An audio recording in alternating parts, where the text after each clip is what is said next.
Atención a esto, amigos del diario. Estamos viviendo unas horas de máxima tensión. La UCO, los últimos informes de la Unidad Central Operativa que apuntan directamente a Ábalos y le sitúan, yo diría que al borde del banquillo. Esta es la última hora. La UCO fulmina a Ábalos. Le atribuye un papel relevante y de responsabilidad en la trama Koldo. Y además con cuestiones absolutamente escandalosas, como esta otra que van a ver ahora en su pantalla. La UCO apunta que Air Europa pagó un chalet a Ábalos después de que el gobierno le rescatara la aerolínea. Esto sale gratis. Ese fue el premio. Absolutamente escandaloso, don Javi López. Esto es lo último que sabemos de la UCO, que vuelve a achicharrar, pero totalmente al gobierno, por el papel que tenía Ábalos en ese gobierno, y le deja a Ábalos al borde del banquillo. Sí, y porque además, vamos a ver, el rescate de Europa es una decisión del Consejo de Ministros, es una decisión del Consejo de Ministros. Estamos diciendo que le compraron con un chalet, vaya. Totalmente, que le compraron con un chalet, que le compraron, vaya usted a saber si con más cosas, pero el caso es que fue un rescate, diríamos, comprado, favorecido artificialmente, con favores, con dinero, con chalets, con prebendas, llámele como se quiera, pero que al final se compró el rescate de Air Europa, influyendo en el gobierno del ministro de Transportes, que luego tuvo que ser votado en el Consejo de Ministros. Por lo tanto, es una decisión del Consejo de Ministros de la que alguien se tiene que responsabilizar, ¿no? Ábalos se la coló, puede ser, pero es una decisión del Consejo de Ministros el rescate de Air Europa, lo cual la gravedad aumenta todavía. ¿Que Ábalos era el cabecilla de la trama? Presuntamente, siempre, claro, pues es algo que ya se intuía y que ahora la UCO pone negro sobre blanco, ¿no? Ese papel preeminente, el que se ha hablado, pues ahora le sitúa en el tope de la pirámide de esta trama de corrupción, y además asigna el pago concreto de un chalet a cambio del rescate de Air Europa, que, como digo, es un asunto muy espinoso porque es un rescate millonario de cientos de millones de euros que fue aprobado por Pedro Sánchez, por el Consejo de Ministros. Por lo tanto, esto no puede quedar en que, bueno, sí, era un corrupto Ábalos, no está ya en el grupo socialista y ya que la justicia se encargue. No, esto requiere muchas explicaciones y esto, sinceramente, haría caer a un gobierno entero, con el efecto dominó. Me parece Tendría que caer este gobierno. Una información brutal. Estas últimas revelaciones de la UCO están poniendo al gobierno absolutamente contra las cuerdas, Hugo Pereira, absolutamente contra las cuerdas por el papel que tenía Ábalos en ese gobierno y con el rescate de Europa, que huele, pero muy mal, con estos informes de la UCO. Yo creo que la clave la ha dicho antes Benjamín, ¿no? Es decir, Ábalos se sentaba en el Consejo de Ministros. Era ministro de Transporte, por cierto, del ministerio con más presupuestos, es decir, persona en su momento de la máxima confianza de Sánchez a nivel de gobierno y a nivel de partido, como número 3, como secretario de organización, y se sentaba en ese Consejo de Ministros que tuvo que aprobar el rescate de Europa. Ahora, aquí lo que hay que determinar, la clave, la pregunta de la investigación, yo creo que es, ¿se la coló Ábalos al resto de ministros o no? Esa es la pregunta, ¿no? Es decir, ¿se la pudo haber colado o no? Eso es lo que tendrá que determinar la investigación de la Guardia Civil. La Guardia Civil determina que Aldama se habría valido de la actuación de Ábalos, de la intermediación de Ábalos, para lograr el rescate de Europa en noviembre de 2020. No solamente eso, sino que las informaciones de la UCO también apuntan a que Ábalos se benefició económicamente, le pagó la trama, eso es lo que estamos leyendo antes, la noticia que estamos leyendo antes, ¿no? Le pagó una prestación económica, una cuantía económica por ese rescate.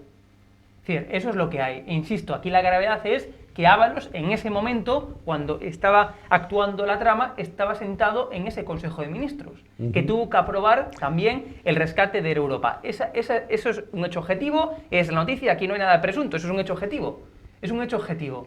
Ahora, lo que habrá que determinar, insisto, es hasta qué punto se la coló Ábalos al gobierno. Eso yo creo que es lo que hay que determinar, lo que tiene que determinar la UCO, la investigación. Lo que está, parece que claro, hay indicios suficientes, es que Ábalos, presuntamente siempre, estamos en un Estado de Derecho, presuntamente era uno de los cabecillas de la trama y además la trama usó esa influencia que tenía en el gobierno con Ábalos para conseguir ese rescate de Europa. O sea, yo creo que el hecho de por sí es grave. Fíjate lo que dice el informe, añade, pone de relieve el poder de Aldama para alcanzar la infiltración de la presunta organización criminal tanto en el seno del Ministerio de Transportes como en otros departamentos ministeriales o incluso en la Guardia Civil. La unidad policial vincula directamente la decisión de contratar con soluciones de gestión con la compra de un chalet para uso y disfrute de Ábalos a través de Aldama y señala que en el documento mascarillas, llamado así el documento, hallado en el ordenador personal del comisionista. Este consignó en una tabla de gastos e ingresos vinculada a los contratos investigados la compra de un inmueble valorado en 500.000 euros a nombre de una tercera persona.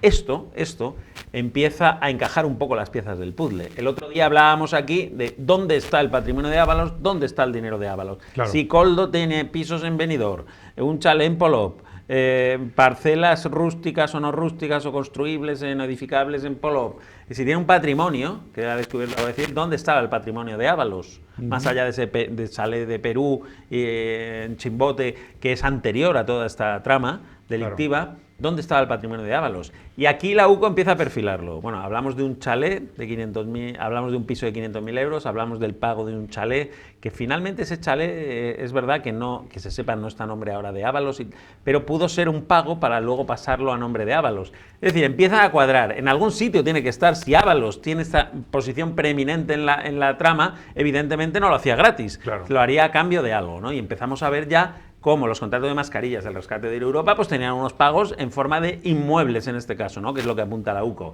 Y eso sí que hace que cuadre un poco, que encaje las piezas del puzzle. Bueno, el problema es ahora porque Ábalos, según hemos conocido hoy, está incluso viendo la posibilidad de salpicar a gente del gobierno actual, a Marlaska. Ábalos está muy nervioso, está muy contra las cuerdas.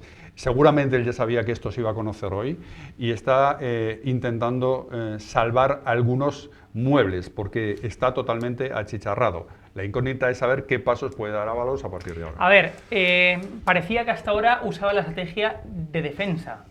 Es decir, hasta ahora, pues un poco lo que venía a decir es esto es todo noticias falsas, todo mentira, y se intentaba usar, insisto, esa estrategia de defensa a nivel judicial, ¿no?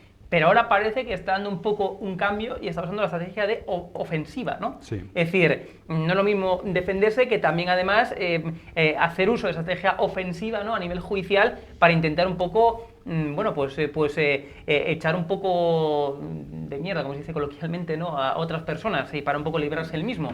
Parece que está cambiando, aunque sea ligeramente, de estrategia judicial, ¿no? Para defenderse.